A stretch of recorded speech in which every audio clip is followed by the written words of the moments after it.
Hi, my name is Dr. Scott LaRoche, Doctor of Anthropology. I received an email with a link to a somewhat disturbing YouTube video of a couple being attacked in their camp up in the mountains of Tennessee.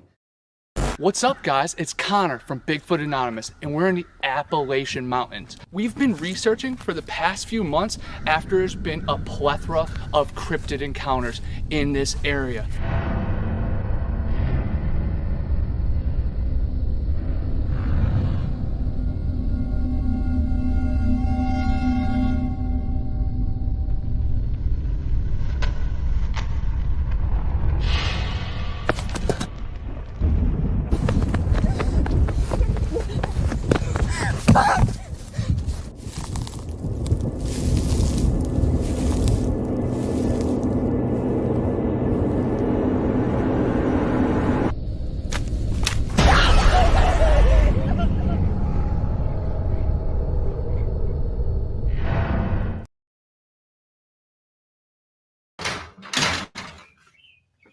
Welcome, everybody. Thanks for joining us on another episode of the Girlfriend Hour. I'm your host, your ghost host, Morgan Feza. And today we have writer, actor, producer, Hunter Nino from Horror Dads Productions. Welcome, Hunter. Hey, how's it going? Good. So happy to have you here. So I'm going to pass the torch to you. Let's get into it. Tell us a little bit about yourself. All right. Well, my name is Hunter Nino. I'm one of the co-owners and founders of Horror Dads Productions. We're responsible for films like Mothman, Tahoe Joe 2, The Woodman, et cetera, et cetera. I'm kind of do a mixture of everything. I've directed movies, produced movies, largely acted in movies. And then kind of my personal background is I teach digital media production as well. So I kind of get to do this full time all the time. And I'm very blessed in being able to say I can do that. So sorry about the camera situation. It's kind of bright behind me. Oh, you're totally fine. Technology only works when it wants to, right? Oh, you need it absolutely. to give you like picture perfect lighting, and there is always something going on. But yeah, so I was really excited to have you on because I had Dylan Brown on, I had Mike Rock on, we did something with Brad Cooney. And so I've just heard so many amazing things about you guys, and I love what you guys are doing in the horror community. So I kind of wanted to ask a little bit, like, how did you guys get into found footage particularly? What drew you down that path? Found footage is typically a little bit easier to make than regular cinematically shot films. And then all of us just have a love in different areas of found footage, stemming from the Blair Witch Project, Paranormal Activity, Cloverfield, Wreck, Quarantine, all those kind of movies that inspire us to really take the character that's holding the camera and put them in a situation that makes the audience feel like they're a part of that movie too. And we figured out a good formula, all of us working dads, 9-to-5ers in some avenue of life. Dylan does top secret Dylan stuff, and Mike working for the Department of Homeland Security, Joshua Brucker working at a hospital, myself being a teacher, former police officer. We found a formula that made it work, and found footage kind of fits that formula. It allows us to tell the stories we want on a, smaller budget, but still done to the capacity that we want to be able to do. So that's kind of how we all got into found footage. And I think one of my personal favorite projects that's ever been found footage was actually a TV show called The River. And I'm normally not a big fan of TV shows, but I love that show. And it's only one season long before they cancel it, unfortunately. But I feel like that's always the case with the best shows, though. Like, you always find one, you're just like, oh, I'm hooked. And then all of a sudden they chop it. And you're like, why? Why did you do that? I know, it's such a shame. It was such a good show and left a great cliffhanger for the second season. And I wish that thing was still around. I'm gonna have to, if I can find it somewhere, I'm gonna have to check it out. I haven't seen it. I think it's on let's see, NBC or ABC. It was, I don't remember, but you can watch it online for free on that website. So the whole first season, or you can buy it too, but I bought it. So okay, cool. So talk to me a little bit about some of the projects that you've worked on recently. How has that been going? Hey Brad, how's it going? Hey, so some projects that we worked on recently. Let's see. So I just finished up my movie. I guess you could say it's kind of my directorial debut for a feature film called Urban Nightmares. Okay. That hasn't been out for too long. It's kind of an anthology horror, found footage horror movie. Hey, No, that's me. um, let's see. So Urban Nightmares, and then we're in pre-production for the sequel to The Woodman right now. And then we have a few other projects coming down the pipeline. Dylan and Mike just finished up Tahoe Joe 2. That's kicked off pretty well, and people love those guys. Um, they're successful out there living in Nevada for sure with all that stuff. They're doing great for themselves. We added a new Horror Dads member, Dustin Tamplin. Cool. He's like a workhorse. He just gets things out all the time. He's going to release his found footage TV series called Midnight Feature, hopefully soon. Probably see that in the next couple weeks. So keep an eye out for that. I don't know we never know the exact release dates and anything.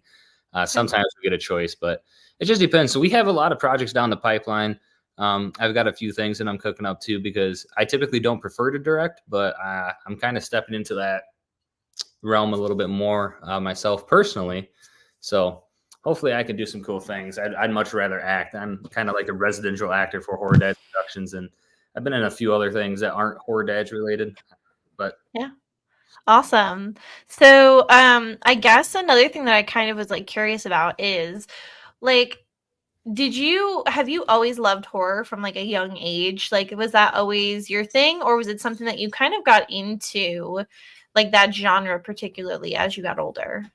oh, I have absolutely loved it from the time I think I was like 3 or 4 years old. I remember the first horror movie I think I watched was the original Exorcist. Talk about scary, because that terrified me for a long time.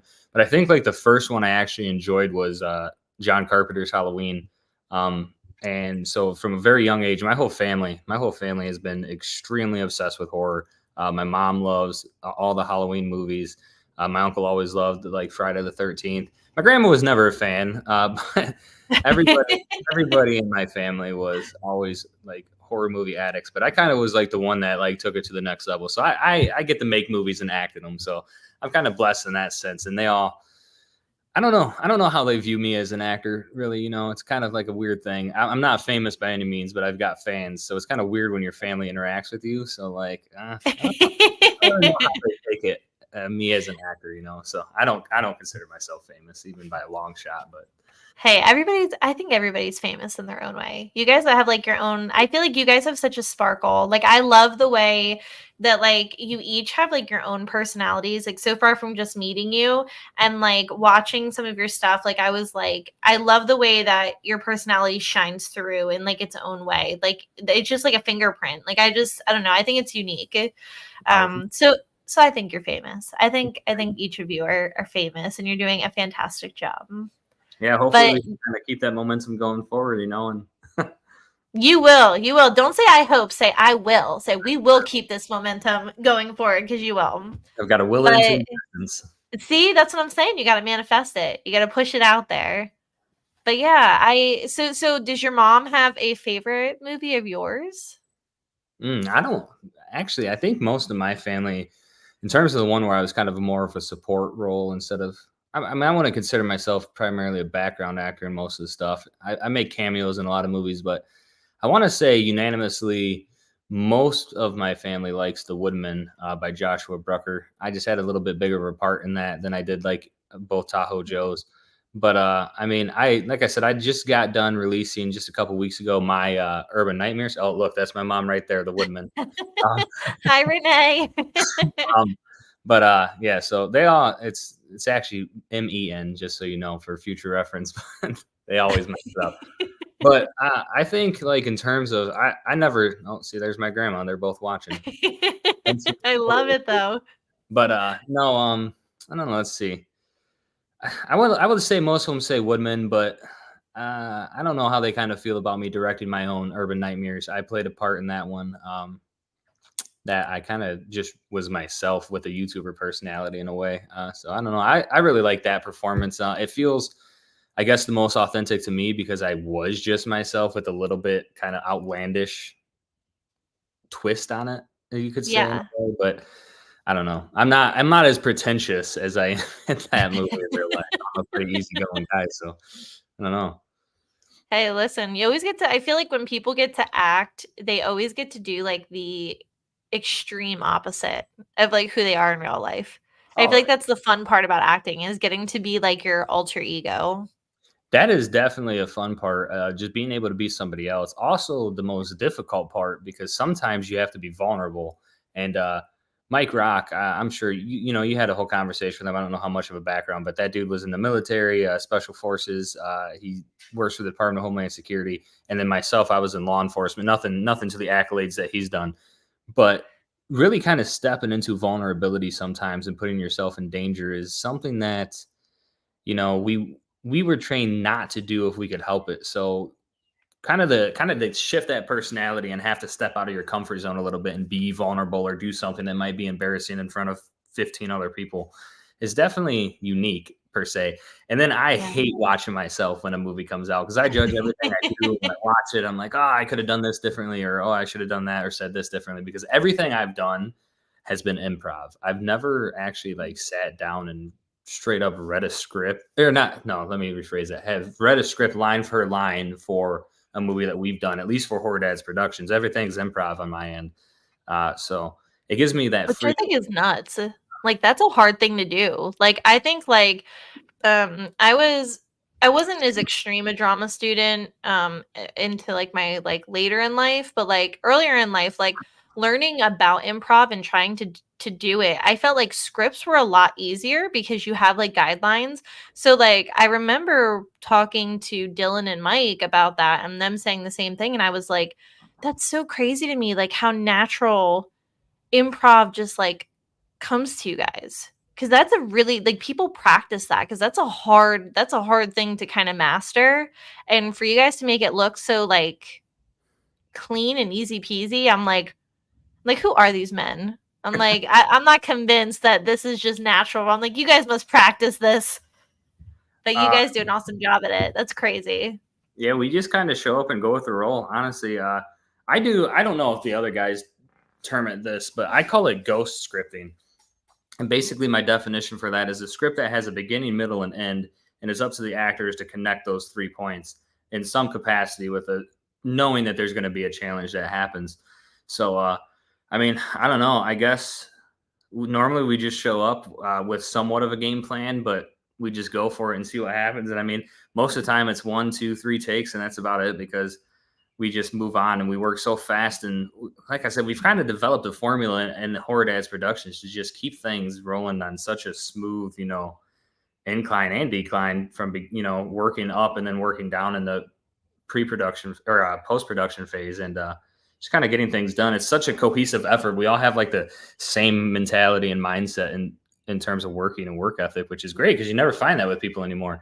And it's like just to be able to do it and all of us kind of coincide with each other is kind of a great thing. So I agree with you. Improv is extremely hard sometimes, but when you're with, people that are just feed off you, it's so much Mhm. easier to do. And you can just go because you kind of expect what the next step is.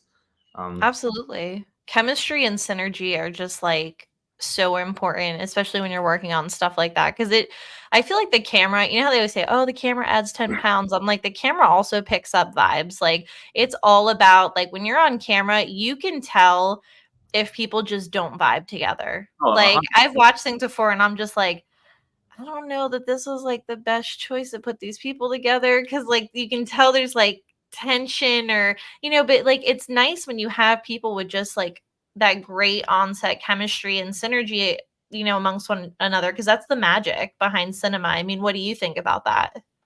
no, I agree. I mean, if we always say with anybody we work with, whether they're in front of the camera or behind the camera, if you're a good hang and you can hang out, and chill with us and vibe with us, we're going to work with you all day long and we're going to invite you back to work with us. But if we can't get along with you, then I mean, it's not hard to get along with anybody, at least tolerate people. So Yeah. I mean, that's just kind of how we vibe and do it, and that's why I think we've been successful in releasing 3, 4 movies a year sometimes as a company all over the country, So um, yeah, I agree with all those statements. It is Cool. very much the chemistry and synergy that everybody has to bring the set. Even our DP, maybe he's not an actor in the movie or he or she's not an actor in the movie, but they're still a part of that blocking, a part of the action and everything that's going on, and they have to do just as much work to get the shot. So yeah. Cool.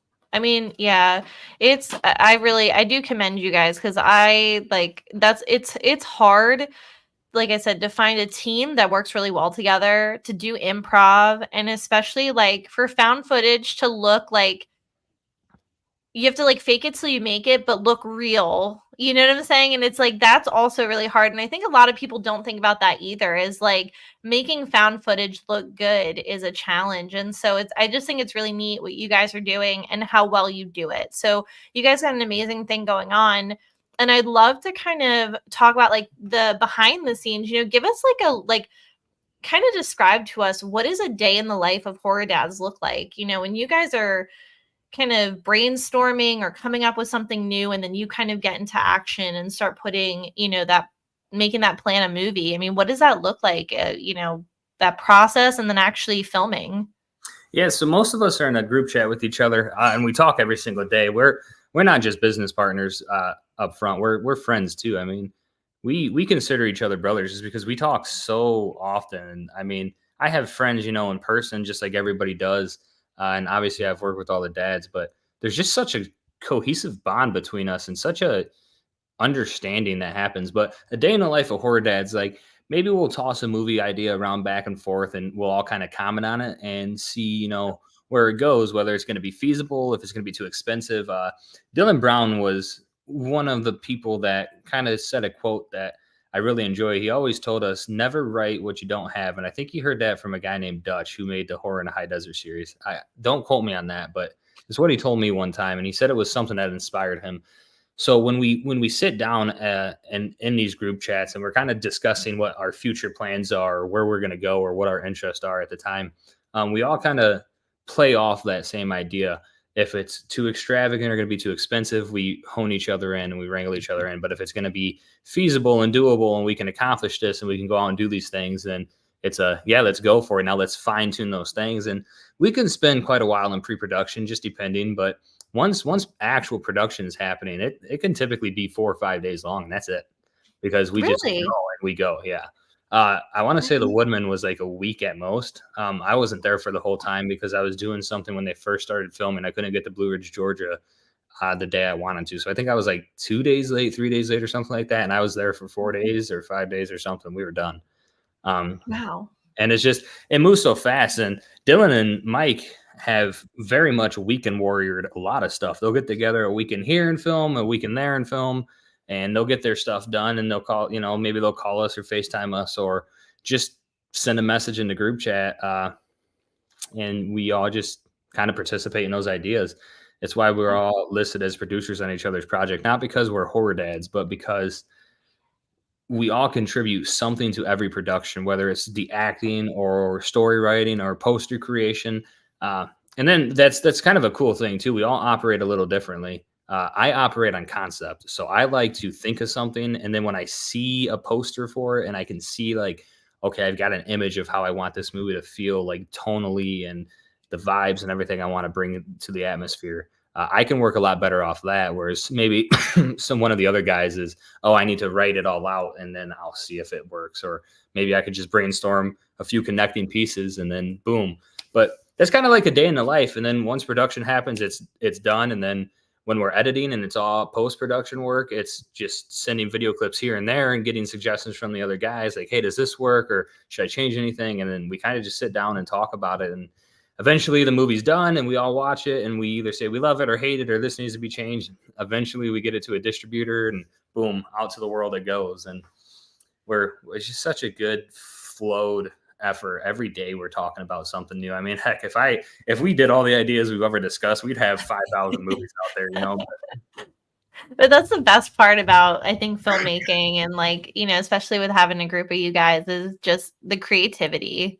I'm sure there's just so much creativity flowing. And I feel like there's just like a plethora of just ideas that I'm sure that even if you don't use it now, have you ever like come up with an idea and then said, oh no, maybe we won't use that, and then gone back to it and been like, okay, let's do this? Have you reached that yet at all? Yeah, I would definitely say there's times. I thought of a movie, heck, probably going on 2 years ago now, that has not been done, but it's kind of like that movie that we're all excited about, but we know the level of expense on it is going to be very high.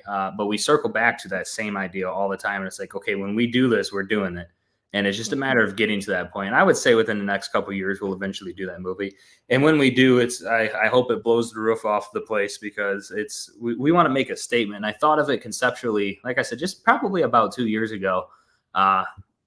And we always circle back to it and use a lot of the ideas that I kind of thought of and bounced around with the other guys, Josh and Dylan at the time, of, can we do this, and should we do this, and would this be awesome? And it's inspired off these other movies. So it's like one of those ones that has always been on the back burner, but it's definitely like, the more that we get experience and the more that we're running and gunning and get used to how the budgets are working, and, locations and connections and networking and all that stuff, it's like slowly but surely it's reaching the top level where we're going to pull the trigger on it, and it's going to go, and we're going to film it, and it's going to be probably one of the toughest movies we've ever done. But yeah, I mean, that would be an example, because we're constantly bringing that up and then executing. Cool. Really. Yeah, absolutely. And I'll be looking forward to it, because I mean, that sounds exciting. So I kind of want to also pick your brain, since we are kind of like a spooky podcast. I love to kind of see like who some of your inspirations were with filmmaking, and some of your favorite films that you've pulled inspiration from. Like, who were some of your favorites? I love the classic John Carpenter. I love a lot of his movies. The Thing is actually probably one of my personal favorites. And I love that style of horror. M. Night Shyamalan was kind of a really good, his earlier movies were really good, kind of tonally with the whole plot twist stuff that I like. And I really like stuff like that. So I would say definitely those two at least. Trying to think of anybody else. In terms of acting, always wanted to be an actor. I don't really know who inspired that, but I can say one of my favorite actors around right now is John Bernthal. He played Shane Walsh in The Walking Dead, or Frank Castle in The Punisher. I love that guy. Sure. Yeah. I think he's amazing. I love that dude. I like his level of ability to just step into a role and be such a badass, Sorry for the language. Oh no, we're totally F-bomb friendly here. Oh, yeah, we're good.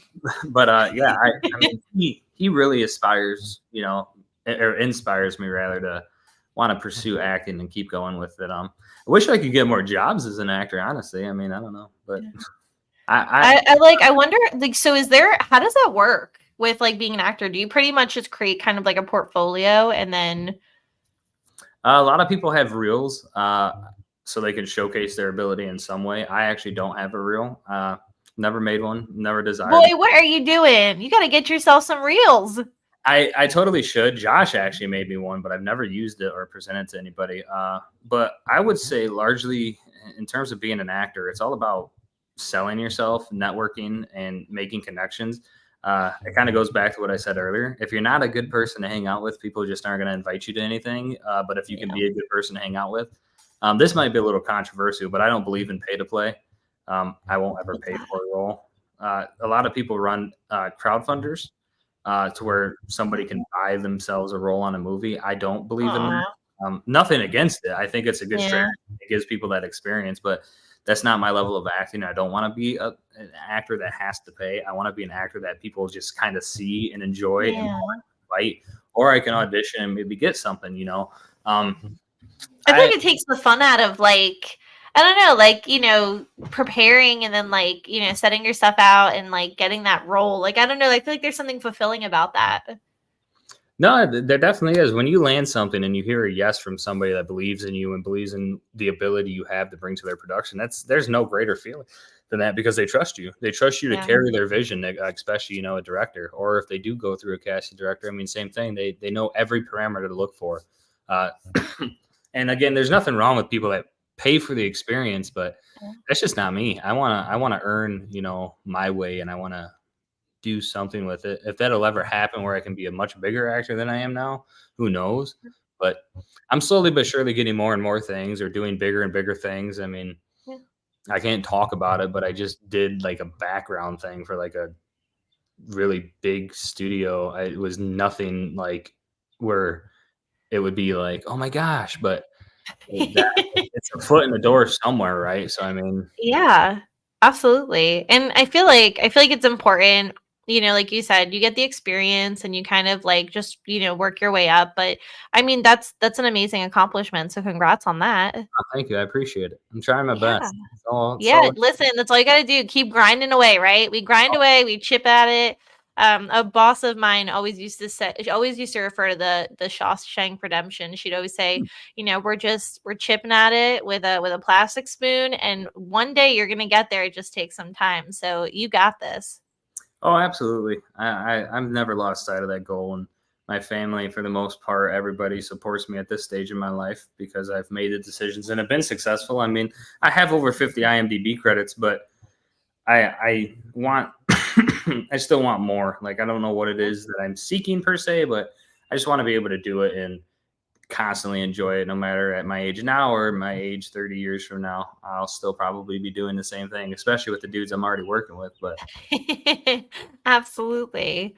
So, like, what are your when I feel like when I come across people who love horror, there's always like some supernatural backstory there, and things that also kind of intrigue them. So I always like to ask, being that we're called the Ghoul Friend Hour or Spooky Podcast, what are your like personal beliefs when it comes to like ghosts and cryptids and some of these monsters and things that you make films about? What, like, do you think Bigfoot exists? Do you think aliens exist? Like, what are your thoughts on some of that fun stuff? I don't know per se about Bigfoot. Um, just because there's so many registered hunters in the United States, at least. I can't speak for the rest of the world. Yeah. But my gosh, there's so many people that go out in the woods and actively hunt and set up trail cameras and all this stuff. I feel like we'd have more solid evidence of at least a Bigfoot or some sort of other cryptid out there. In terms of aliens, I mean, I kind of look at it like we as humans have not seen a fraction of a percent of outer space. I mean, we don't know. Even if there's like a single cell organism somewhere out on a meteoroid, that's considered alien life, you know? So I definitely think that there might be alien life out there.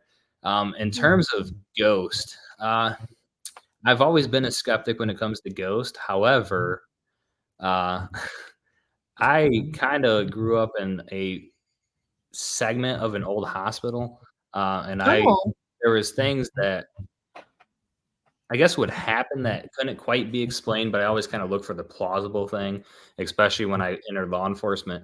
But when I did go to college for my law enforcement career before I got into filmmaking and being an actor, I started the first paranormal research group at a Catholic university. And it wasn't easy to do, really? but I did that, and we called it Parachute because I went to a university called Siena Heights University in Adrian, Michigan. And I graduated from there. But I was the president and founder. I was always the founder, but I was the president of that for maybe a year and a half, and then I stepped down because there were some spooky things going on in my life, and I'm like, I don't know if there's like cause and correlation here, but there definitely some things that were going on, and I'm like, I got to step away a little bit. But I had always maintained some sort of involvement in that group. So in a way, I Yeah. believe, but I always still look for the natural causes. Which is good, which is very good. You always want to remain, you want to have some level of skepticism there. Oh, absolutely. Because you don't just want to jump to conclusions with anything, you know. But I mean, I don't know. Like, I would like to think that a Bigfoot's running around in the woods, or shadow people or whatever it is. But I mean, gosh, I wish I You could. better watch out. You keep making those awesome Bigfoot movies. You might have a fan out there. You Oh might no, have I'm a fan sure. out there. I'm sure there's definitely fans. When I was a kid, I totally believed in all that stuff, and I wanted to be a cryptozoologist more than anything when I was growing up. Really? Oh, absolutely. I always wanted to be paid to go and hunt for Bigfoot, and I would still do it. In fact, that's one of the projects kind of coming down the pipeline. I don't want to speak too much on it because it's another conceptual thing that I've thought up with a couple other people, but it involves cryptids and ghosts and, I mean, heck, urban legends and anything else. Grounded a lot more in reality than most of the movies we've done. But I don't know. Like, there's a lot of people. Here's one that I can't explain. Okay, I'll tell you this story. Wait, can you specify though? So you said you lived in a segment of a haunted hospital. Oh yeah, so there used to be a hospital. I mean, built ages ago, and it was cut in half. And then Okay. one half used to be the doctor's offices where I lived when I was growing up for the majority of my life. And then the other half was like the hospital where they would do all this stuff. My grandma, I think, was actually born. I don't know if she's still in this chat, but or watching. If you are, type something. But she, or what was it? Oh, she, I think, was born in that hospital when she was. I could be wrong on that. Let us know if I'm right there. But yeah, we actually lived in a portion of that hospital. So that was kind of weird. I'm not gonna lie, I'm low key jealous about that. I'm like, that's a really, oh, she said yes, born here, Yeah, so born there. she was born there, and so we lived in a part of that hospital, and there were always things. She doesn't live there anymore, but she would always call me sometimes when I was in college, freaking out because the dogs would wake up in the middle of the night barking, and she'd be like, "I don't know if there's somebody in the house or not." And I was like, "Nah, it's just the things I always heard when I slept in the other room." So Yeah, hospitals that are was, fun. that was Hospitals are always fun. oh yeah. What I was gonna say though is there's a big one known as the Hat Man. That's kind of Oh yes, sleep. everybody talks about seeing him. Yeah, I've got a picture with him. I don't know if you can see this. I took this when I was much younger. Let me see. When I was much younger, I was in the house alone. But if you look at this shadow behind me, the only That's thing on this him. wall is a key ring. But you can see a top hat, you can see hair, you can see like a trench coat, and then down here you can see like he's holding like a briefcase or something. What? But yeah, That is the craziest thing. oh, yeah. That's me when I'm much younger. But that would, and I didn't even notice this when I first took the photo. Oh That's yeah, see, look, crazy. just reference it right there. What about the time you took a picture and it looked like a guy? We're on the same. That's so wild. My friend, actually a really close friend of mine, pointed that picture out a couple days later. I think he said, "Who was there?" That I don't remember who I went to the movies with that night, but one of my best friends at the time, still a great friend of mine. He pointed it out to me like a couple days after the fact, and he's like, "Hey man, who was in that picture with you?" And I was like, "What are you talking about?" And he actually sent the picture back to me. I'm like, "Oh, dude, I don't even know." That's kind of spooky, but I remember being home that night, and I don't remember where anybody else in the house was that night, but I was home alone. I vividly remember that, and then somehow captured that picture. And like I said, the only thing on that wall was the key ring. So it's like, that's part of the things I can't explain.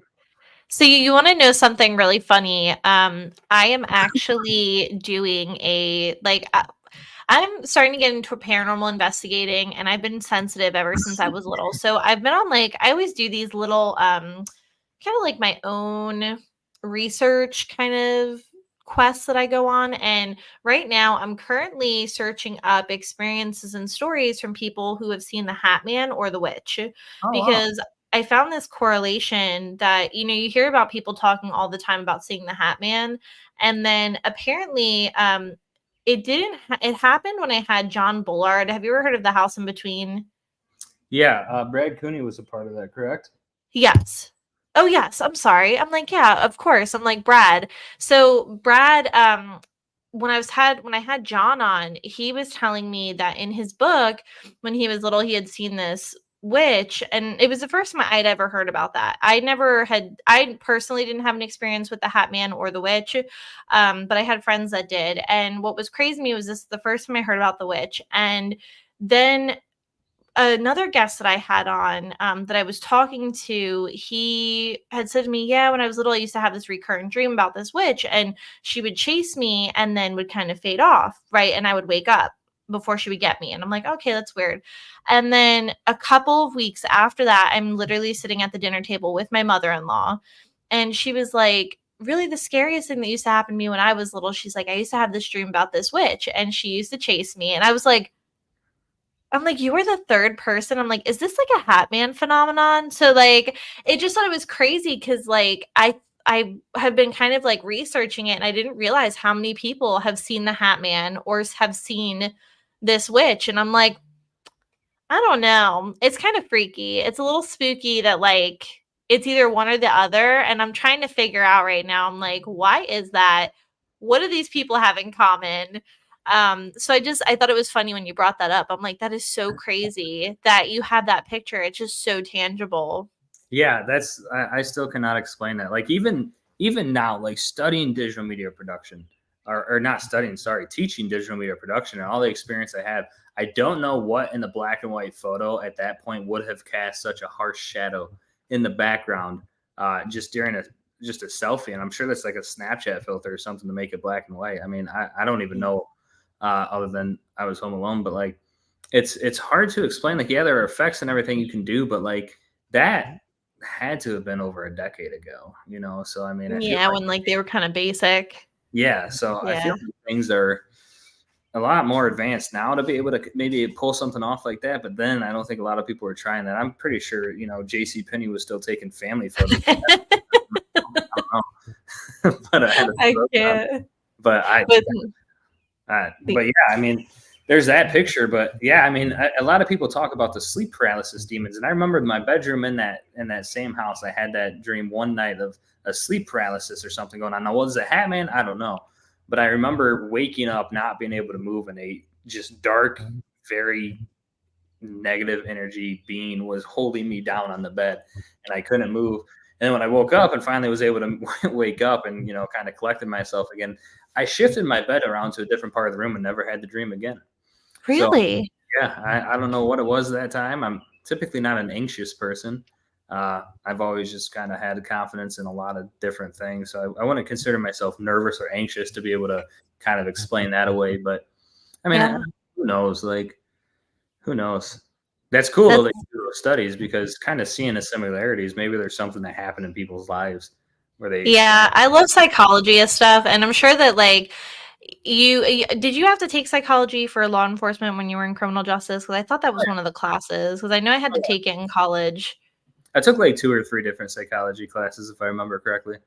Yeah, and I always found it so interesting. So, I like just the things that they kind of propose to you is like what gets me interested in this kind of stuff because it's like I said before, you want to remain skeptical, like until you have like that tangible evidence. But I also have had the experiences throughout my life where I'm like, I do keep an open mind because I've had my fair share of experiences. That's why I love to hear about everybody else's. But I like to find like the correlation between, well, what's the same here? What's different? Why does this phenomena happen? Because it's so strange when you hear the story from like tons of different people who are in different states, or I don't know, it's just intriguing to me. So I always like to ask for, your personal experiences because I do feel like sometimes too when you film or kind of talk about, like you said, I think you had said it before, when you were a part of that para group that you were leading in college, weird stuff was like happening and you were like, I don't know if this is like, tied in. So I always have this theory of like when you're filming stuff or talking about stuff constantly that you have spooky experiences. So when you guys like film, have you ever had like a spooky experience during filming or anything weird happen? Some of our members have, and they've experienced hearing or seeing things, which is kind of weird. I don't think I have personally when I've been on a film set. Yeah. It takes a whole lot to scare me. I mean, it really does. Knock on wood, right? But Yeah, I was gonna say last podcast we jinxed our poor co-host and something weird happened. So don't say that too loudly. I know. But I know that I've heard stories from some of our actors or crew on different studios kind of having some sort of something weird happen to them. Yeah. The only physical thing that's ever happened that I would be like, oh crap, that's unique, is on the set of The Woodman, our camp got raided by 2 black bears. Really?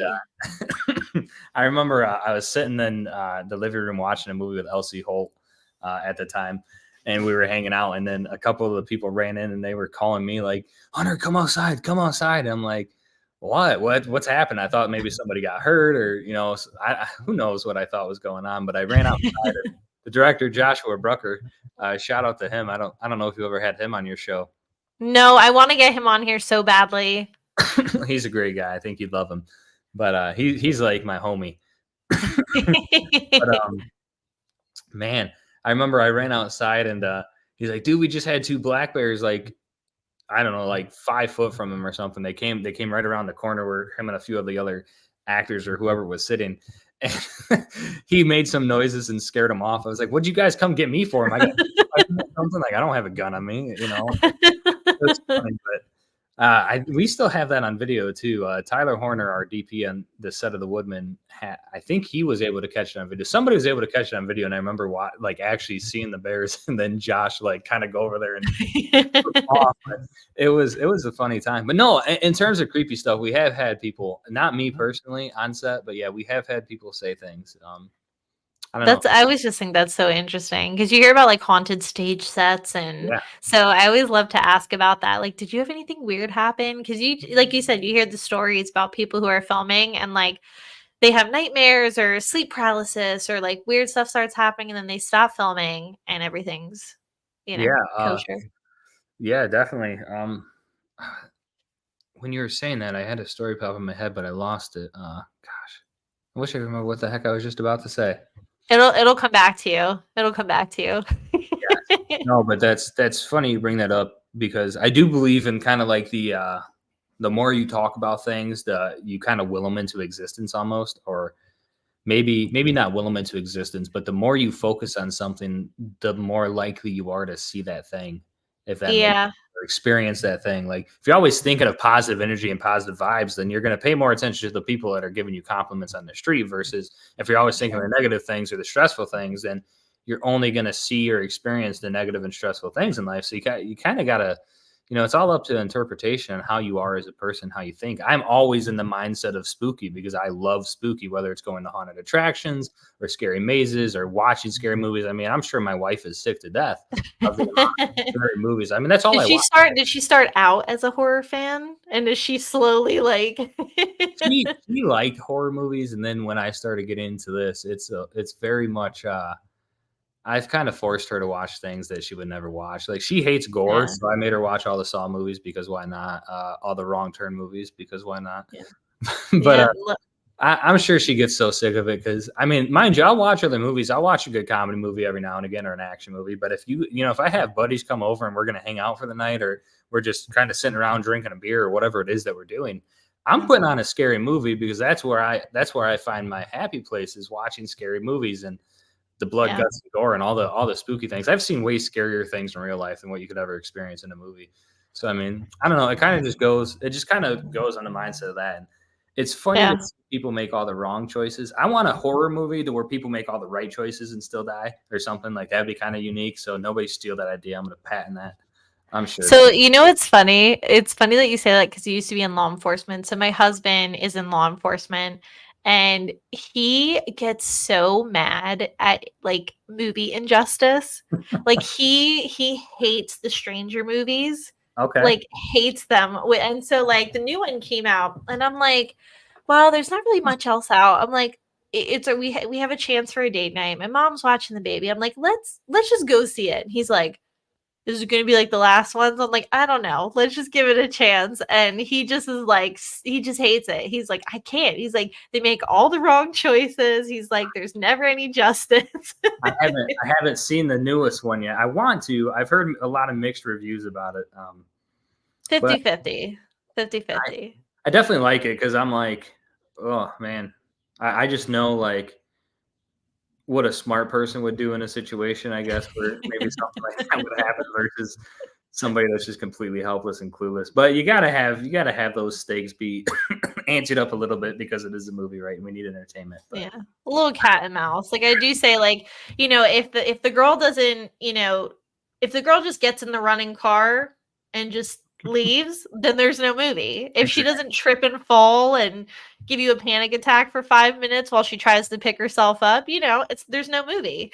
Oh yeah, there's a lot of people that run cross country and they don't ever trip and fall, and there's branches and mud puddles everywhere. But I mean, I'm sure they do trip and fall, but you get my point. But yeah, there's no movie if we don't add those stakes, and that's part of the stepping out of that vulnerability and comfort zone because I was trained in police tactics and Mike was trained in the military tactics and then the Department of Homeland Security tactics, so it goes hand in hand with, man, we would never do this stuff in real life. We would deal with situations so much differently or approach, but if we just did 100% of our training, I mean, what movie do we have? Him and I are an actor, or anybody else. I mean, Dylan and Mike are always working with ex-law enforcement, current law enforcement, same with military, current and former.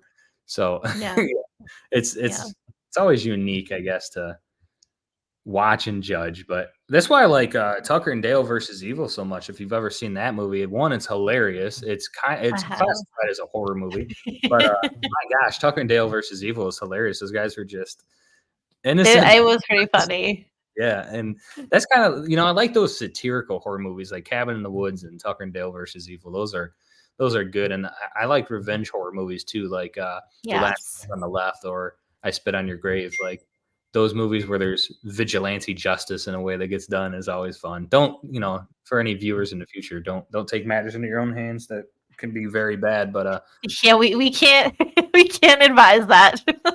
yeah, don't do that in real life. But no, those movies are interesting because it kind of shows the other side of I guess a character thinking of all the right things in a sense after something bad's happened to them or somebody they know. But It's kind of cool because it like flips the script into like the victim becomes the like you switch those roles.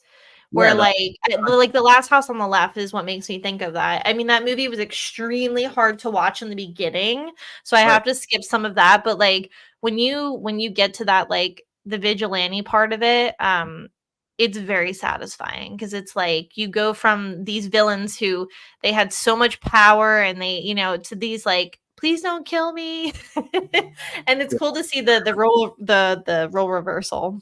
Oh, 100%. I do enjoy those movies. Definitely tough watches, both the ones I mentioned, and then both easy watches for Cabin in the Woods and Tucker and Dale. But check those out. Shout out to those guys that made those movies. Cabin in the Woods was a good one. That one was a good like I didn't see some of the stuff coming. Oh, I wish they would like continue that on. I hate TV series. I love movies. I can't ever find the time to sit down and watch a TV series. So I can't say I hate them, but it's hard for me to keep up with them. But if they made a TV series of all the monsters in the Cabin in the Woods, like they could go on for years. And I would just watch some weird creatures in there. Oh, I would love to see some of the stuff. Like imagine fighting a freaking werewolf. Like that would be horrible. Or I would sacrifice myself. Any of the other things, like the one guy was obsessed with like the mermaid or merman or whatever it was. Like imagine that just kind of crawling around killing people. Like that seems like it'd be easy to do with, but who knows? Or that like cannibalistic molesting tree that they had on the one list. Like who thought of this stuff for this movie? It would be so. That was what got me is when they opened up like Pandora's box and she's like in that elevator and you're just like, I did not see where this was going at all. Like I was not prepared for that, and it was the best. Such a crazy like little twist that it's such a satirical horror movie, and I love it. It's one of my favorites for sure. I love that movie, but I would love to see every one of those creatures that were on the board and more. I think one of them's name was Frank. Like I want to know if Frank. Really? I believe it's Frank. I could be wrong, but it's like a single word, and like nobody voted for it. Huh. And I want to say it was Frank, and I would like to see who Frank was. Like, is he like a purge type of guy, or what's going on with this guy that was on this board of supernatural creatures? But oh man, I could get with that. There's some cool stuff. Definitely get with that. Oh yeah. So since you brought that up, I guess it's kind of like I have to pick your brain about this. So 13 Ghosts, people have been kind of like talking about how they would love for each of the ghosts to have their own backstory and to have a show about that. Like, what are your thoughts on that? Like something like that. Excuse me. I think that'd be really cool. I did enjoy the 13 Ghosts movie. I don't know if I've ever seen the original one, but I definitely saw the one with Matthew Lillard in it. But I don't know. I think that's a cool conceptual idea. It would be interesting to see how it played off, but I wouldn't want like a huge backstory that like lasted multiple episodes. Like I think one episode of each one of them might be cool, but like, yeah, I don't know. I'm like the type of guy that wants things to happen fast. Like yeah. I don't want this huge. So you're not a slow burn kind of guy. I am not a slow burn kind of guy. I am a very much, and I think like you'll see it often in like the movies I'll probably direct in the future or how I like to play my roles. I am a very high octane type of scary guy. So I like movies like Quarantine or its non-American counterpart Wreck, where it's just very in your face when they get to the apartment building, if you've ever seen that one, and then like all this action's happening. I love movies like that where it's just very much, 28 days later, it's just constant, like high adrenaline, high spiking energy all the way through, very in your face, scary. Like I like stuff like that. Now, mind you, I deep respect for the guys that really flesh out the horror, like the whole story and background and lore building. Yeah. But I would rather just get on with it. I just want Yeah. to like give me the scary stuff and like Straight to the killing. let's have a couple people die up in here or something. Like, come on, guys. No, I respect that. I respect that. That's funny though. So what does your dream role look like? My dream role. When you say that, like, what do you mean? Like, if I So could, I guess I could say like as an actor. So if you like were looking through scripts or looking at, postings for like a new production coming up, like what would your dream acting role be? can I answer that a couple different ways? Yeah, go ahead. All right, so I've always wanted to be a bad guy. Like I just want to be a straight up bad guy, and I've had the opportunity to play a serial killer, but I want to be the dude that people see in movies and they absolutely hate, and I think that's hilarious because I used to be a cop, so I was like, I think I'm a pretty decent person, for the most part. I don't know if people would agree with that, but I try to be a guy. And but I want to play like when you see me, you hate me. I would love to be cast in a TV show. I know I said I don't have time to like watch a TV show hardly, but like if I was in a TV show, like that just, reoccurring roles and really building the character and stepping in the character for multiple years would be awesome. Like something like The Walking Dead, it's lasted forever, or Stranger Things, which is such a popular TV show, or, Supernatural. See, I've never watched it. I've never watched Supernatural. What? I've never gotten into it, and I'm not saying it's bad. I just don't know. It's so hard for me to sit down and focus. Like, well, if you ever get the chance, I will say I am very, very proud of this. This is like my new proudest accomplishment. My husband, who, like I said, he loves horror movies, but like he never really like, sits down for a show. He literally just ordered himself a Dean Winchester car with oh, wow. a Dean Winchester action figure because he has now become obsessed with Supernatural.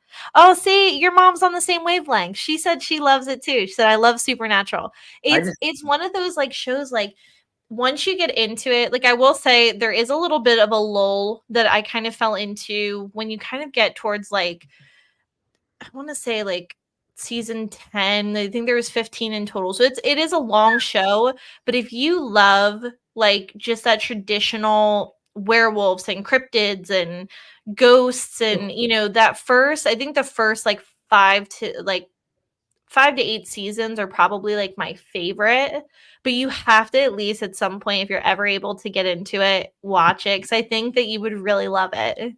I'll have to give it a shot for sure when I find time. I don't work. I mean, other than a few movies throughout the summer, I don't work again until like sometime August. So like I'm just posting on an extended vacation right now. Maybe I'll have to give it a shot for sure. But I always find myself watching horror movies, and my grandma, if she's still in here, she kind of texts here and there, but she can attest. Like I am constantly. I love movies. And I think it's because the story gets told and finishes all in the same period, and that there's a sequel, like the same thing happens. Whereas a TV show, I mean, again, not knocking on TV shows. It's just I'm always a busy dude, I feel like. Whereas a TV show, like the same story arc can last 3 seasons. It's like, man, sometimes I just want a resolution to this thing. Yeah. Like I love like the show Lucifer. Lucifer's good. Yeah, I love that show. I love The Strain with the Sturgoy. My grandma hates horror movies. I love The Strain. I watched most of The Walking Dead. I did fall off at one point. I liked the Teen Wolf, the MTV's Teen Wolf show. I watched all that one. I haven't seen that. That's good. Yeah. Oh, I like it. Have you seen MTV Scream? The first season? I like the first 2, but I didn't like the third one. I didn't see the third one, or maybe it was the first 2. It was the one with all like the original like characters from the first season. And I know there was a newer one and I just couldn't get with it, but I thought that was pretty good. That was a pretty good like first horror movie into a series that I was like, Oh yeah, I enjoyed that one, and there's a few others I've watched to completion. Stranger Things is one of them. The Stranger Things, The Strain, Teen Wolf, and Lucifer, I think are like probably the only 4 TV shows I've ever watched to straight completion. I mean, I know Stranger Things is still filming. Teen Wolf's done. The Strain is done. And what was the last one I said? Oh, Lucifer, and Lucifer is done. Stranger Things still has another season left, but those shows I've watched all the way up to completion. I never finished out The Walking Dead, even though I do enjoy a lot the first couple seasons. And there's a couple other shows that are the same way, but maybe I'll get into Supernatural. The X-Files is always something I wanted to get into too. And now I've seen episodes of the X-Files, but I've never seen it all the way through. It started to like, it's funny because it was on TV the other night and I was like, oh my gosh, I was like, I haven't seen the X-Files in forever. So I love that things are coming back onto TV. Now, what I'm interested in is I heard that, I don't know if this is true, I just hear it through the grapevine. I heard that they're making a TV series with like the new It with Bill Skarsgård, I think is who played Pennywise. Yeah. Welcome to Derry, and I guess he's reprising his role as Pennywise.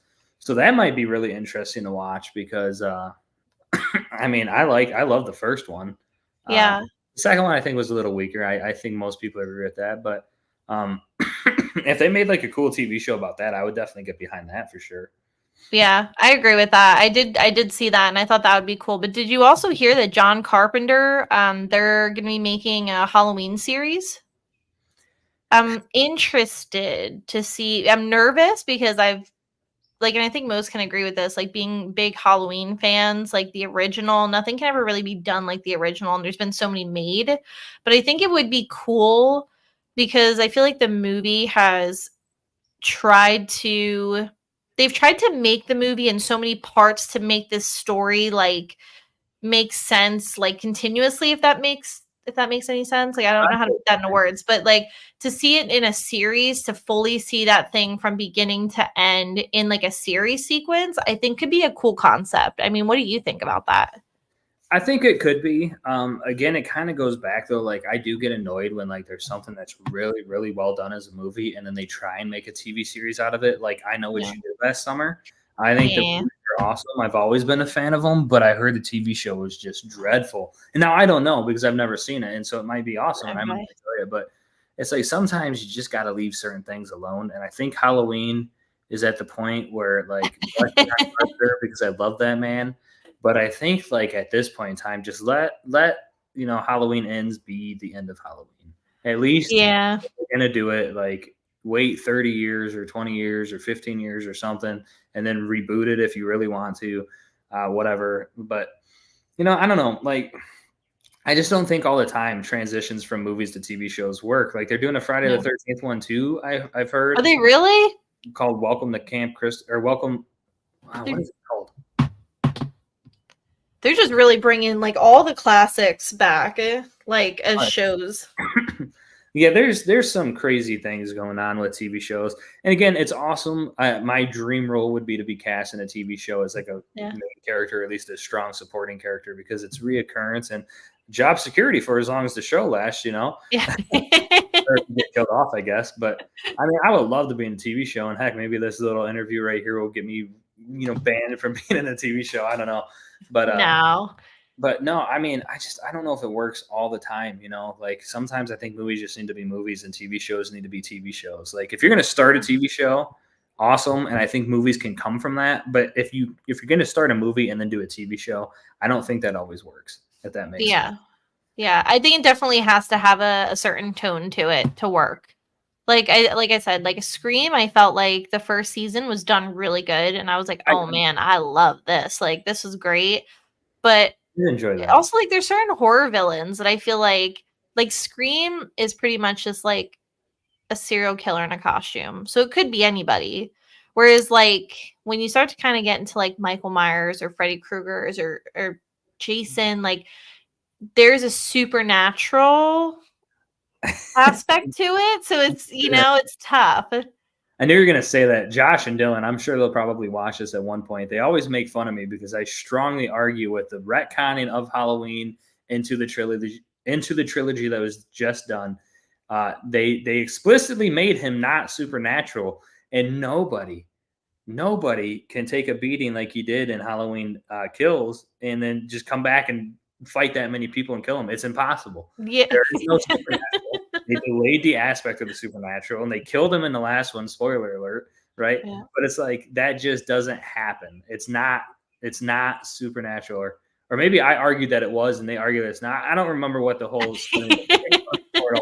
And I'm like, nobody can do that. Oh no, it's definitely me arguing for realism. Like they retconned it. They made him human. He was just in the asylum or whatever he was in, like that facility, and you just can't do that as a mortal man. I mean, you can't. You could be the best fighter in the world if you got 5 guys that even semi know what they're doing or hit you with a weapon in the head. I mean, you're done. Yeah. Like, it doesn't Well, matter. some of those guys, like they had the shotguns and like rakes and like They shot God him like knows. 8 times, you know? Yeah. But I think like I don't know, and this is where I think it's funny to look at different like perspectives. Is like when I watched the new one, I thought what they were trying to do was make Michael Myers human, but the mask is what the mask is what creates the killer, because it almost seems like, you know how they always referred to him as the shape and the mask was the shape. I always thought it was like that was what the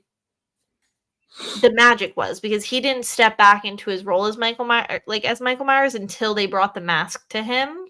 So I was like, I thought that's what they were trying to do with this new one, but it's so weird because I'm like, either way, there's a supernatural aspect to him. Like, he's not human. Like, you took the humanness out of him, like back when the first one aired, and he's been killed so many different ways, set on fire, and Oh yeah, so, yeah, it's interesting to see how they keep those things alive. I mean, yeah.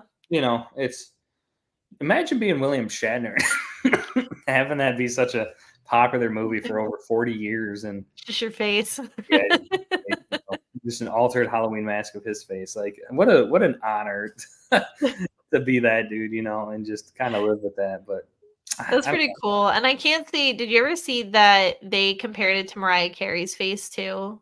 And now I can't unsee it. Now, like when I look at the mask, I'm like, I don't know if that's Shatner or if that's Mariah Carey. I'm like, yeah, no, I have seen that like little meme or whatever it was, but sometimes you just don't want to see something because you can't unsee it. yeah, I kind of screwed myself on that one. Oh, absolutely.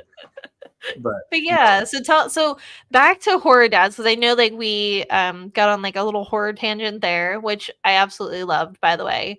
But tell me some more about horror dads production. So what you know, what is some good advice, I guess, for future filmmakers that kind of look up to what you do? You know, what kind of advice would you give to them? the advice that I would give to them is just do it. The only thing stopping you from doing anything is you. If you don't try, then you're never going to get it. And if you try and fail, then at least you can't say you didn't try.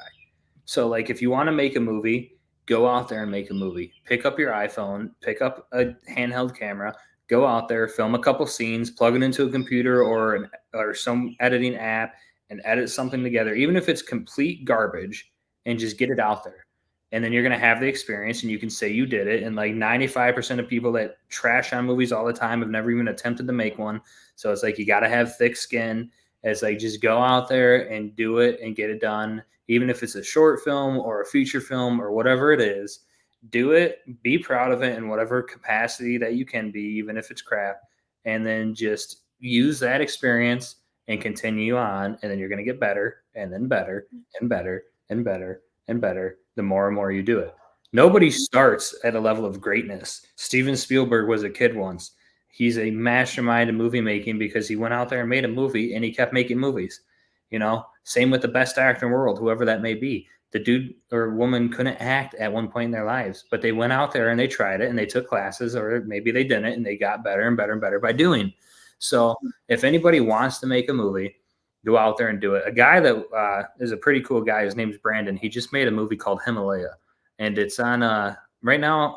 I watched it on Reveal. I don't know if it's on anything else, but at least it's on Reveal. It's called Himalaya. He did it with an iPhone inside of an apartment building with styrofoam that he shaped to look like a cave in Nepal. And the movie is like absolutely beautiful graphics. And he did it on an iPhone, and he's such a nice, organic guy. And he was just somebody that had a vision and went out and did it. So anybody can do it. Anybody can do it. You just got to go out there and try, try. And if you fail, try again. And if you fail, then try again. I wanted to be an actor for a long time, and I'm blessed to be able to have done what I did. But if I stopped when I felt like I couldn't have accomplished it. I never would have been an actor now. And I can say I'm an actor because I've been in who knows how many movies, you know? So it's like, you got to get out there and do it. Believe in yourself. Have confidence, even if it's fake and false confidence. If you can trick yourself into doing it, then you're going to do it. And you're going to be like, oh my gosh, I did something. Fake it till you make it, guys. And that's what you got to do, especially as an actor. You fake it till you make it, you know, like put on that different personality or alter ego and get out there and do something, you know? Absolutely. I think that's fabulous advice. That's fabulous advice. So since we're wrapping up here, one last thing that I just have to ask because I was super intrigued by it. What is on that shirt? Oh, I love that shirt. I don't know, it's like a newspaper print. It's really cool. I'm trying to think. I thought for a second, because I saw it said motel, and I'm like, is that a Bates Motel newspaper shirt? I'm like, that's really freaking cool. Gosh, no, I don't know what it is. It just says motel right here. It's upside down on my shirt, so it's upside down there. But yeah, it's just I wear this every now and again, and everybody likes it for some reason. So it's like I think because I've seen a lot of newspaper things done, but that it literally looks like newspaper. I'm like, that's really cool. So I thought maybe it was like a Halloween shirt, like because it had orange, and I was like, I don't have my glasses on right now, so I'm blind as a bat. So I'm like, is that like Halloween? Is it Bates Motel? I'm like, that's really cool. Nope, it's just like a regular, like what would be like an old printed newspaper almost. I've never actually sat down and read it to see if it says anything. It does look like it actually has like stuff on there. But see, there you go, Hunter Nino bringing you the threads, guys. This shirt is so comfortable, like it's beyond belief comfortable. Like this is the best shirt I own for sure. Like there you go. Really, but no, yeah, it was a pleasure. Thank you so much for being on and for chatting. You know, as things develop, if you ever want to come back on, and hopefully next time my co-host will be on, so you'll get to meet them. You know, we'll chat more about horror stories, horror movies, all the good stuff, because you know we could talk about that for days. I feel like if we kept going with our horror movie talk, we would have been here 4 days later. Yeah, we could be here all night, easily, all week for sure. I tell you what, though, I would love to come back because I enjoy podcasts and, you know, people that are easy to talk to and get along with. I tell you what, you should schedule an episode with myself and Joshua Brucker, and that way we can go on here and he'll do it. You know, he'll do it with or without me, but we'd like to do it with him because we pick on each other, and that would be an interesting conversation.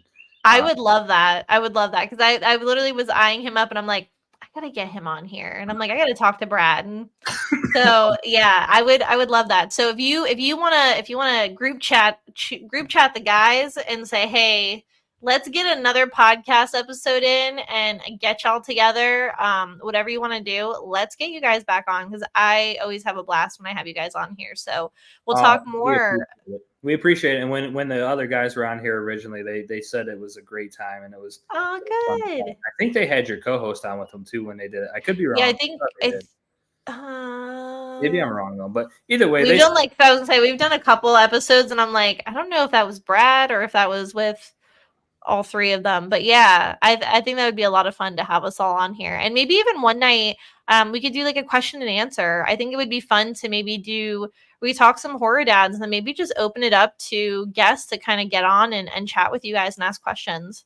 Oh yeah, we love engaging with the audience. I mean, Dylan and Mike are like experts at doing that all over Facebook. I wish I could engage more. I could. I'm kind of lazy with social media. I'm lazy with technology. If you ever ask any of those guys, they'll say I'm like the most technologically illiterate person you'll meet. And I'm the youngest out of all of them, which is hilarious. And I'm in the world of digital media production. Somehow I still I do. Well, it's probably because you're doing it all the time. You're just like, well, we're gonna shut that off. Yeah, I get so annoyed with my phone and computers and everything else. And like, it just gives me a stress, not a stress headache, but it gives me like a headache of just staring at a screen all day long. But no, get us all on here. That'd be a blast for sure. I'm sure those guys would agree to it. But you know, if anything, I definitely want to come on here with Josh so I can pick on him and give him a hard time because it's always fun when we get in the same room together. I tell you what, we gotta get him on here. Anybody that's been on a set with us or anything, I can guarantee you would just tell you that it's nothing but laughs and good times and making memories because every single person that just comes on our sets that again is a good hangout and a good person to hang out with is just has a ball. I mean, I remember Elsie Holt. Him and I are very good friends now. Are you familiar with Elsie? No. He's been in like You're Next and VHS 2 and a couple other bigger movies. Oh, Um, maybe. yeah, and he came on set for the Woodman, and he played my partner Park Ranger. He was only in one scene, and I think he was scheduled to be there one night, maybe two at most, but he ended up staying like a couple extra days because he was having such a blast. And that's just kind of how our sets are, and then we can all have fun and get along. And Is that? Oh, oh gosh. I the always hate green those because screen it like. covered it up. Yeah, that's him. That's Okay. I was like, I thought so. I was like, let me just double check if I'm thinking of the right person. Cool. Shout out to Elsie, man. He's a great guy. But he's been in some pretty cool movies for sure. But everybody can attest that it's just a fun time, and everybody laughs like a lot. I saw Dan Grogan liked, I think, the Facebook post earlier, and he was on the set of The Woodman. He played Dr. Scott LaRoche, and I just remember him and I were getting along so well. Like at the end of the day, we were just picking on each other and making fun of each other, and it was like you just build such good relationships so fast with how we run sets and how everybody is, from Mike to Dylan to I guess now Dustin, and then Josh, just all being wonderful, down to earth people. And it comes with the fact I think we're all dads, so we don't take anything seriously, but at the same time we're professionals in our work. So Yeah, which Anybody can- again I think contributes to that chemistry and synergy. I think it's really cool that you guys, it's Horror Dads production. I'm like, I gotta have major respect for dads, because being a parent in general, if you can survive parenthood, you can survive anything. You're I'm being able to convinced. make a movie, which can be a very daunting task sometimes. I mean, on top of raising a family, yeah, it's awesome. Yeah. Yeah. It's a cool thing we got going on for sure, and we have no plans of slowing down anytime soon. And we've got quite the ideas coming down. Like I mentioned earlier, coming down the pipeline that I'm excited to get out to the world. So if anybody has not been a fan of the Horror Dads yet, and this is the first time you're kind of hearing of us, or if you watched it before and kind of were wondering whatever, jump on board and come have fun with us, because whether you love our stuff or hate our stuff, we don't care. We're going to keep making movies anyway. So we do it to make Hell yeah. So, Hell yeah. we do it to make ourselves happy at the end of the day. So Well, you guys are going to go so far. You have already come so far. So, that's just amazing. We're always, the Ghoul Friend Hour is always rooting for you guys. So, keep doing what you're doing. We're going to get Josh on here. yes. We got to make that happen. And then maybe even just, like I said, do a Q&A with everybody if we can get schedules to align. But I think it'll be a lot of fun. Oh, absolutely. 100%. All right. Well, thank you. Thank you so much for having me. Thank Yes. you to my grandma and my mom for watching. I don't know. I saw Brad in the chat somewhere. He never messaged back, but hi, Brad. I don't know if you're still here. Yes, But, we love you, Brad. You are the best. Thank you so much for always being such a great supporter.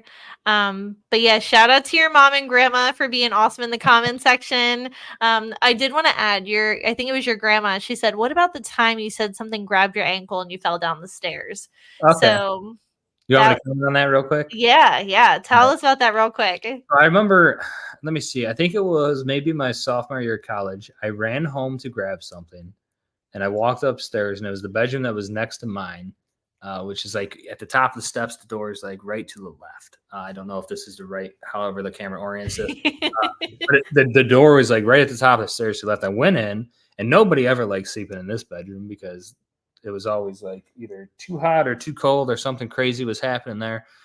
But I went in and grabbed something. I remember I was walking out, and it literally felt like something grabbed my ankle and caused me to fall down the steps. Now, luckily, the steps are like not just straight down. It's like down and then like a little landing, and then they go the other way and down. And so I fell down like 5 steps or something, but it literally felt like something, like if this were my ankle, it felt like something just grabbed my ankle and like pulled. And I just remember tumbling down the steps, and I'm like, I know for a fact I didn't misstep or miss a step or anything like that or slip.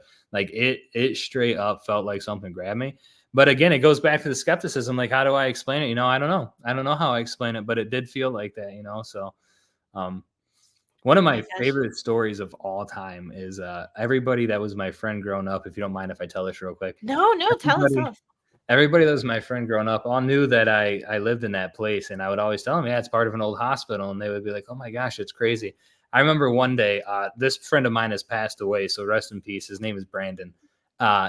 He passed away kind of a couple years ago, but I remember I pulled a prank on him. It was one of the first times he came over to my house to hang out. There's this old game, and of course it's a scary game called Left 4 Dead, and he had never heard of this before, and this kid was a gullible kid.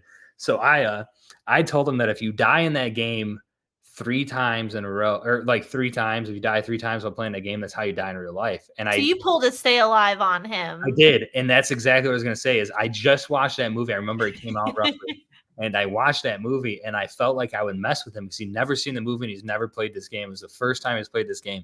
So he's upstairs, and like my room was at the top of the steps and to the right, not the left where the creepy room was. But he's playing. I mean, he's focused because that game was co-op too. And I dropped out because I went downstairs, got some food, got a drink. But I did it on purpose because I was going to sneak up the steps, and I waited. He died once before I went downstairs. Whatever. Then I came back up and I snuck up and I watched him die twice. And then he dies a third time. And I remember he once he died a third time, he stops, he pauses, and he goes. He looks around him like this. And I'm hiding under these bunk beds I had at the time. He's looking around, all scared. And he resumes play, and I reach out and I grab him. I'm like, ah! And I shake him. I swear this kid had a freaking heart attack. He screamed so loud.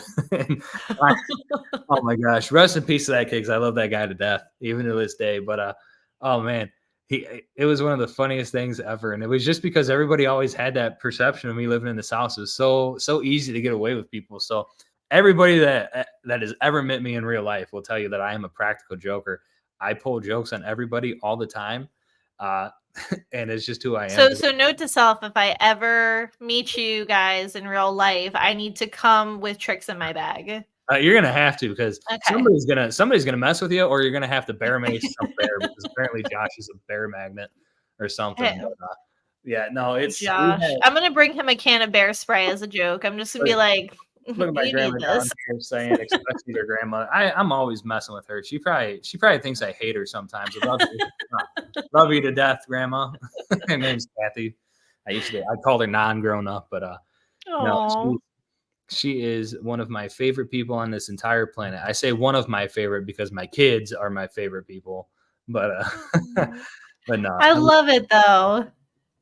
Yeah, it's one of my funny stories of living in the hospital and just who I am as a person now. Have you ever gone back there? Oh yeah, my aunt lives there now. Really? Yep. Did she live there like when you guys were living there, or did she move in after you guys? Nope, she went to a different state for a while, and she actually just recently moved back, so she's actually staying there now. So every now and again, I'll find myself over there. I don't go inside quite as much, not because of anything spooky, but because she has a mean ass dog. Oh. She does not have a very friendly dog, but no, I go over there quite often, just if I'm walking by, because it's not actually too far away from where I live now. But I won't stay with where that is, because if I have some crazy obsessed fan out there, I don't want this to be like a misery situation. Oh no, don't say that. Don't say that. Yeah, and I still do, just like what she said down there. Like scare the crap out of all of us. I'm always messing with people, so. That's awesome, though. I love it. Yeah. But I hopefully if you ever do go back to the apartment, you gotta, if anything spooky happens, let us know, because it sounds like a really cool place. I would love to see the place next door. Phenomena. The place next door, actually. Sorry, I feel like I keep prolonging your show. But no, I just didn't want to keep you. Honestly, we've run like 2 hours before, 2.5 hours. I just was like, I don't want to hold him up because I know you have little ones, your wife. I was like, it's getting late. Oh, they'll be okay for a few more minutes. But no, the one next door is actually completely abandoned. Like the actual hospital part is just torn to shreds. I think some guy bought it at one point in time, was trying to fix it all up. But a segment for a movie that Ash Hamilton did called F, Tales from the End Times. Josh and I, it was for that. Josh and I got in there. I went to the guy that owned it at the time and just basically asked, hey, this is what we do. Can I get the keys to this place and we can film a movie in here? And he agreed to it or whatever. So we went in there and we filmed the whole segment in there. So actually, whenever you can get a chance to watch F, I don't really know what's I think they're just kind of shopping around to see whoever buys it. If you see the segment in there called Bug Out, that's Josh and I. You'll see my ugly mug on there, and you'll see me. And yeah, we end up using part of the hospital, the other part of the hospital that I didn't live in. So Oh, cool. Okay. and it's that place is pretty. That place is freaky because it's all torn apart, and there's like it's like 3 or 4 stories tall. It's got like a basement, first, second, third. Yeah, it's 4 stories, basement, first, second, third floor. You can see straight down in some spots, and like just because there's holes in the floors and stuff. So it's like that place right there is pretty. That's a unique one. Spooky. But definitely got the visuals on Bug Out. That part of after the movie after Ash Hamilton's doing. We showcased it there, and yeah. Well, I'm definitely jealous. I'm jealous that you got to grow up in a haunted hospital apartment. That's really, really cool. Because I like that's like my dream. I keep like looking at those I don't know what the page is called, but now it's like all over my Facebook. It's like old historic houses or something like that. And it's always coming across. I'm like, oh yeah. I'm like, that's my dream home right there. Ghosts and everything. I'm like, as creepy as possible, as large and as like looming as possible. Like I want people to like walk on my sidewalk and be like, that's the house. The house. Yeah. We always had those same stories growing up in the town I did, because we'd always pick out the house of the year. It always seemed like that's the scary house or that's the spooky house. I remember there was this one that was actually on the same road, right down the road. One of my good buddies growing up with, they ended up moving in that house, and that was always considered the creepy house. And we always went, a beautiful, beautiful, immaculate house. I mean, I haven't been in there in a long time now, but we always went in there, and that was always considered like the scary house and stuff. This big old yellow house, and but yeah, my grandma lived in that place for 17 years. That's crazy. So did your grandma have any experiences? Was she spooked out by it? Like I said, the whole dogs barking in the middle of the night, I think that creeped her out. I don't know. Why don't you type real quick and tell us the story? I don't know. We'll go here soon in a few minutes. Tell us one story if you got one of anything that happened. I'll tell you a funny one while she types if she's going to. I have a younger sister, and I would convince her to sneak into my grandma's room while she was sleeping. You're terrible. I was able to manipulate her into doing like all this stupid crap, older brother. I was gonna say that's older brother like initiation though. Like that's by the book. Oh, absolutely. And I don't know if she's probably not watching, but she'll catch this eventually. She likes to watch and keep up with stuff. But only that I swear so my dad went there and my sister passed away. Yeah, she did tell a couple of stories about her father and sister that passed away. But I convinced my sister one time to sneak in over the dog gate that my grandma had that, kept the dogs from going out of her room. She had a boxer at the time and a chihuahua. I don't know if she may have had 2 chihuahuas, but 2 chihuahuas and a boxer. And my sister I convinced my sister to go in the room and crawl down all the way on the other side of her bed. And then she'd get up and she leaned right over my grandma. She'd booga, booga, booga, booga. And oh, was she pissed off? I swear. Yeah, speaking of it, that music box she just referenced right there. That room I was telling you, the top left of the steps. Me and the same guy that pointed out the Hat Man in that picture that I took were up there one day. Actually, no, it was his older brother. We were up there one day, and that there's this music box that would constantly go off all the time, not wound up or anything. It was always unwound. I don't know, maybe a bad spring or something, but that thing constantly played too. But man, the amount of stuff I had my sister mess with my grandma on when we did all that, I'm surprised she never killed us. Kathy, I am immensely sorry for the actual ghost and then your grandson. Yeah, my sister's name is Madison, but we call her Maddie. But she would do all the dumb stuff, get in trouble, and I would always play the innocent bystander. I don't know what she was doing. Oh my gosh, that's terrible. That's the typical older brother, though. Oh, absolutely. Yeah, he was worse than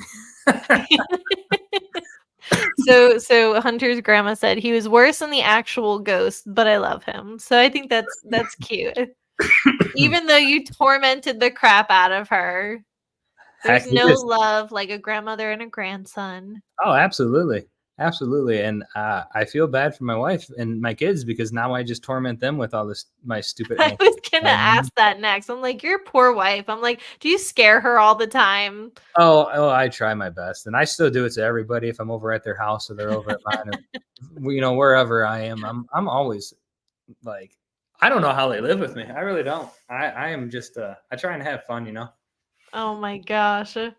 Well, I've really enjoyed this. I love getting to chat with your mom and your grandma and get to hear your stories about this apartment because it's so awesome that you grew up there.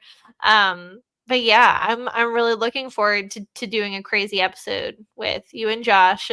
And then you guys just coming on as much or as little as you want because you guys always have a home here, so it'll be a lot of fun. All right, we appreciate it for sure. Yeah.